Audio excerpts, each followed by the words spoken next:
My fiancée cheated with her ex, trapped me in a fake marriage, so I canceled everything. And what I revealed in court made her perfect world collapse. I, a 31-year-old male, met my ex-fiancée, a 29-year-old female, let's call her Katie, about 4 years ago at the sports bar I manage. Yeah, I know what you're thinking. Manager at a sports bar, not exactly a fancy career. But I actually love my job. I started as a bartender right after college with a business degree that I never really used. Laugh out loud. I worked my way up, and now I run one of the most successful locations in our chain. We do great business, have awesome regulars, and my staff actually likes working here, which is rare in this industry. Katie was this super successful real estate agent, the kind who posts those "I just sold another $1 million property" humble brags on LinkedIn every week. She came in one night with this group of friends from high school, all of them crazy successful on paper, 2 lawyers, both corporate, a doctor, a dermatologist, a finance executive, something with hedge funds, I don't know, and a marketing director at some big tech company. They were celebrating one of their birthdays and spent like $600 on drinks and appetizers that night. Katie kept coming back to the bar after that, usually during my shifts. We hit it off pretty quick. She loved that I could make her laugh, and I was impressed by how driven she was. Her friends, well, looking back, there were some red flags. They'd make these little comments about my job, stuff like, "Oh, it's so nice that you're happy where you are," or, "Have you ever thought about getting into corporate management?" But when you're falling for someone, you overlook that kind of stuff, you know? Things moved pretty fast after we started dating, like fast. She practically lived at my place after 3 months, and we officially moved in together at the 1-year mark. I had this nice 2-bedroom apartment in one of those modern buildings downtown. Nothing super fancy, but it had a doorman and security cameras, which becomes really important later in this story. The apartment was in my name since I had better credit and had been in the building for a few years already. Life was good for a while. Katie was killing it in real estate. She actually made more than double what I made, which her friends never let me forget, laugh out loud. But we were happy. I was moving up at work, got promoted to general manager, then got put in charge of training new managers at other locations. Our families got along great. Her parents were this sweet older couple who treated me like a son, and my parents loved how ambitious she was. Last December, I decided to propose.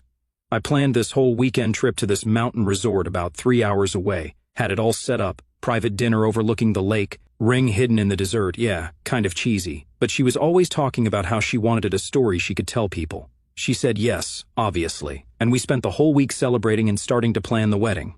We were aiming for October this year, wanted to do it before it got too cold, but after the summer wedding rush when everything's super expensive.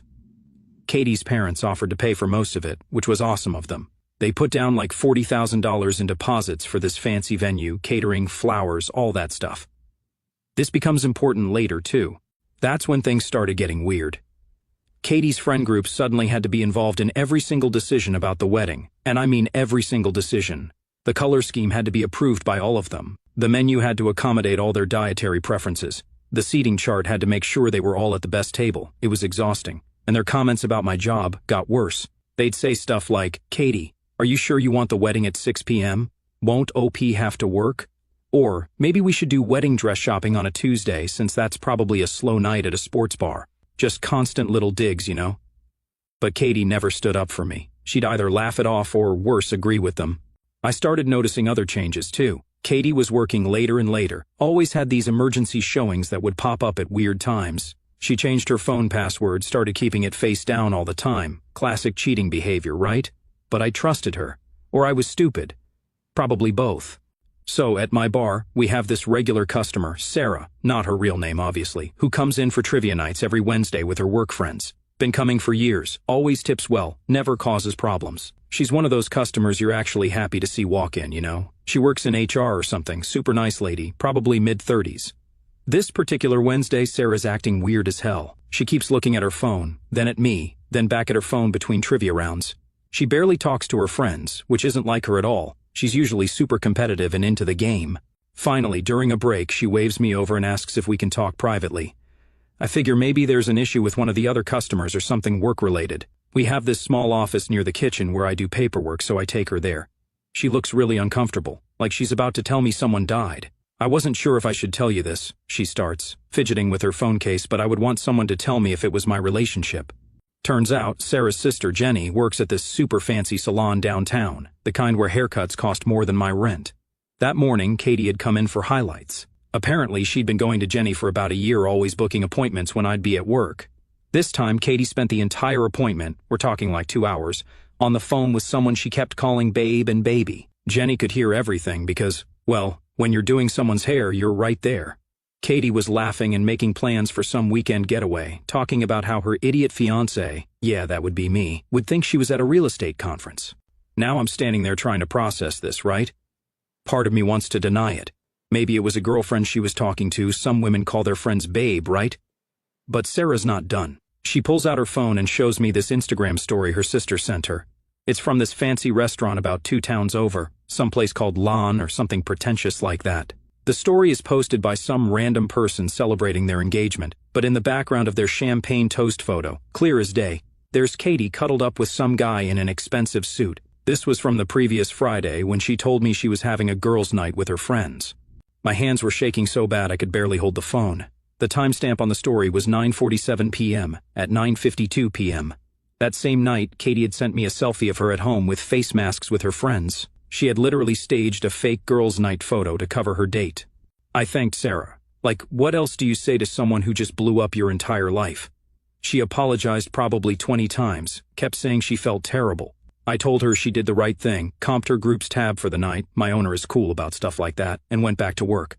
Had like 5 hours left in my shift, just running on autopilot, my mind racing.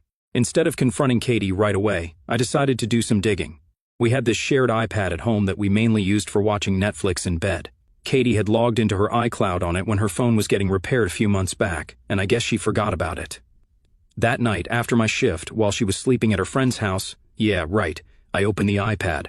Holy cow, there were hundreds of messages between her and her ex, Michael, fake name. This wasn't some random affair. They'd been hooking up at this fancy hotel near his office for months, like since February.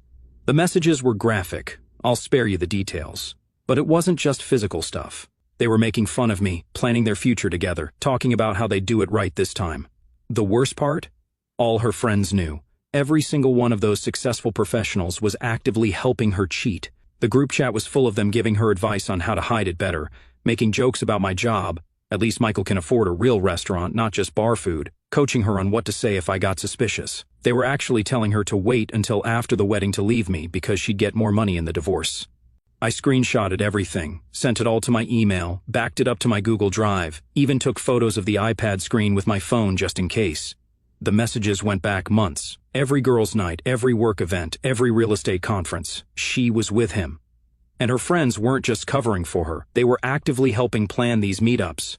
There was even a message from the night I proposed. While I was nervously waiting for our dinner reservation, practicing my speech in my head, she was texting him, "Don't worry, baby, this doesn't change anything. It's just business. You're the one I really love."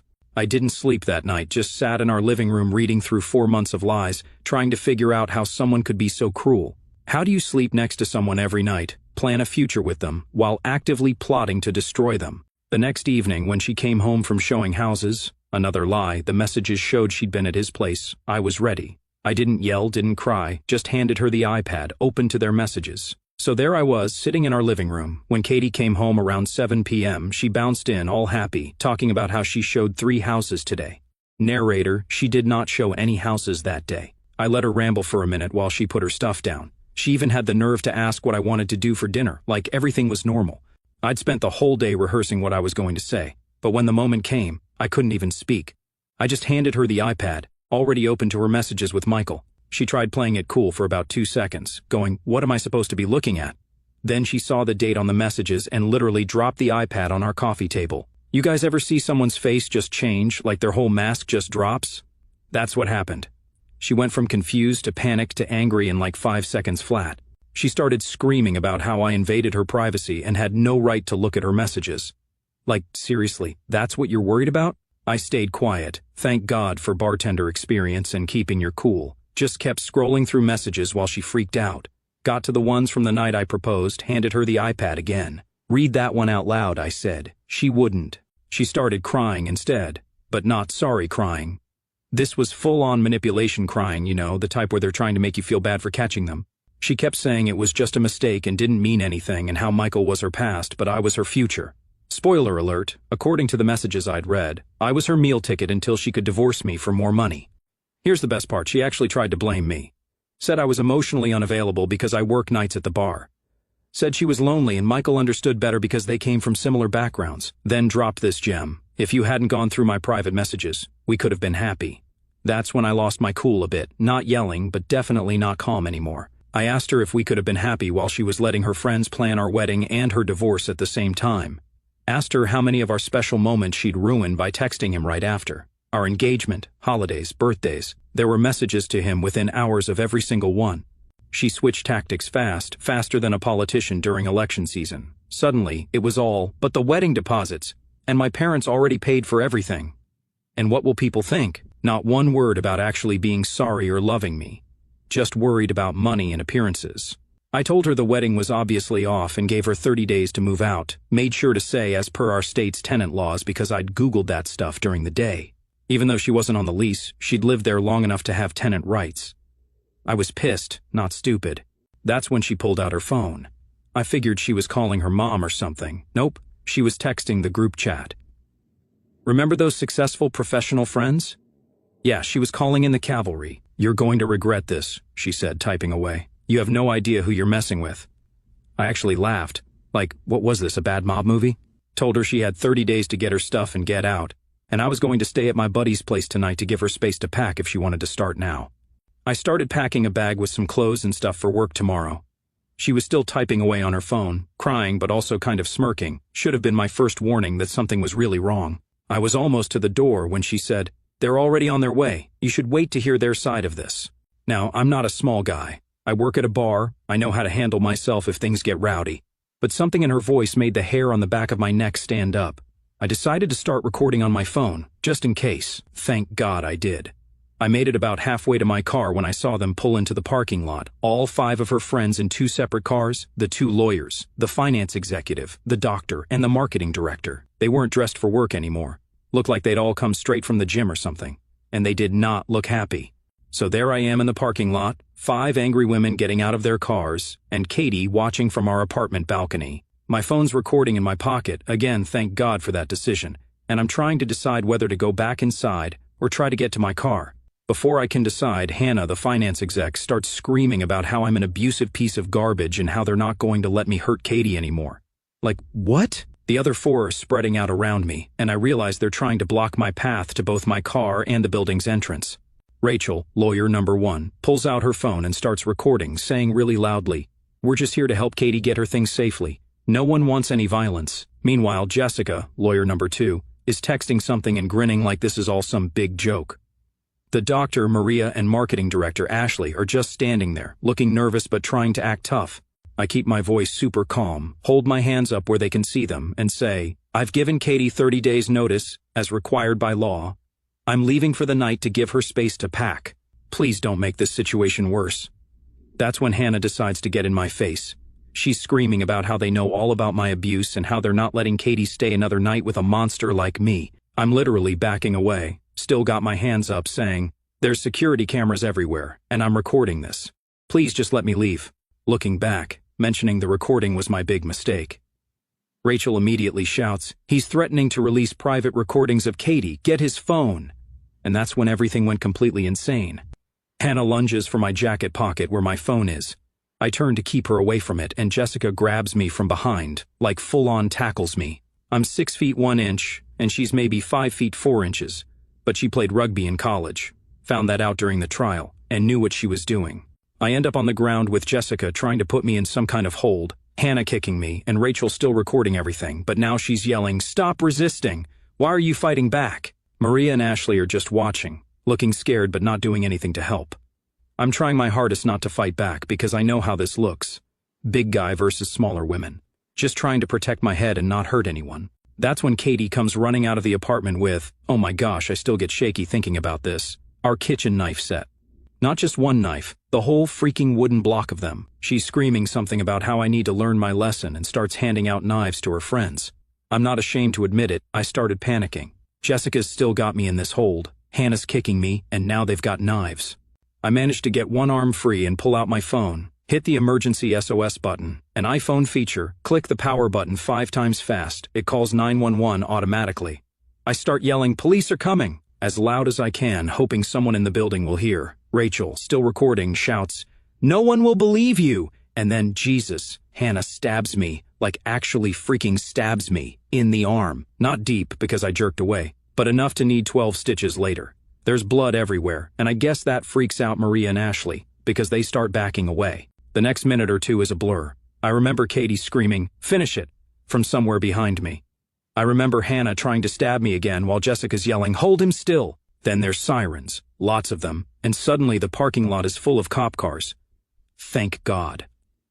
One of my neighbors had seen what was happening and also called 911, so they knew it was serious. Cops arrived with guns drawn, ordering everyone to drop the weapons. Hannah and Jessica try to run but don't make it far.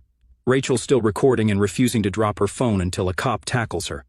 The best part? Katie standing there with a knife block, screaming about how I attacked them and they were just defending themselves. Meanwhile, I'm bleeding all over the parking lot, clearly not fighting back. And everything's on at least 3 different cameras, my phone, building security, and Rachel's dumbass live stream. The next few hours are kind of a blur. Ambulance ride, emergency room, police interviews, lots of photos of my injuries. Turns out, besides the stab wound, I had 2 broken ribs, a concussion, and basically looked like I'd gone 10 rounds with a UFC fighter. But here's the real kicker. We found out later that while I was in the ER, these idiots were at the police station, literally arguing with the cops about getting their phones back so they could delete some personal stuff. Rachel, yes, a freaking lawyer, actually said, "If you look at our group chat, it will be misinterpreted." The next few days after the attack were absolutely insane. I spent that first night in the ER getting stitches and treatment. Pro tip. When the nurse asks you your pain level and you say like 4 or 5 while having broken ribs, they just assume you're being a tough guy and give you the good painkillers anyway. Laugh out loud. While I was getting patched up, this victim advocate from the DA's office shows up. She starts explaining all this legal stuff, but I'm high as a kite on whatever they gave me for pain. The one thing I remember clearly is her saying, "This is the most clear-cut case of premeditated assault I've seen in years." She had no idea how right she was. Meanwhile, Katie and her psycho squad were having their own fun night at the county jail. Found out later they were all put in separate cells because they wouldn't stop trying to coordinate their stories. Rachel, lawyer number 1, kept demanding her one phone call like this was a TV show. Jessica, lawyer number 2, tried to pull the "Do you know who I am" card. Hannah, the one who stabbed me, apparently had a full meltdown when they took her designer jacket as evidence because it had my blood on it. Here's where it gets good. Remember how I mentioned Rachel was recording everything? She was actually live streaming to their private Instagram group. The cops got a warrant for all their phones and social media. They found everything, not just the attack, but months of them planning stuff like this.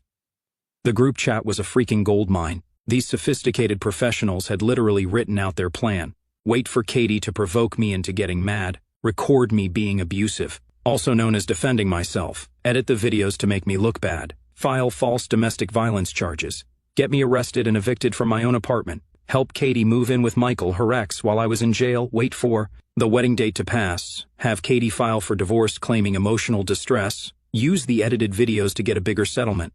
They had it all planned out like some kind of psycho PowerPoint presentation. There were even messages about which angles would be best for filming and who would do what.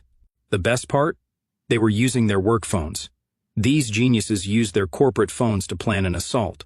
But wait, it gets better. 2 days after the attack, while I'm still in the hospital, Katie shows up at my work. She starts telling my staff and customers that I'm abusive, that I attacked her friends, that everyone needs to know the truth about me.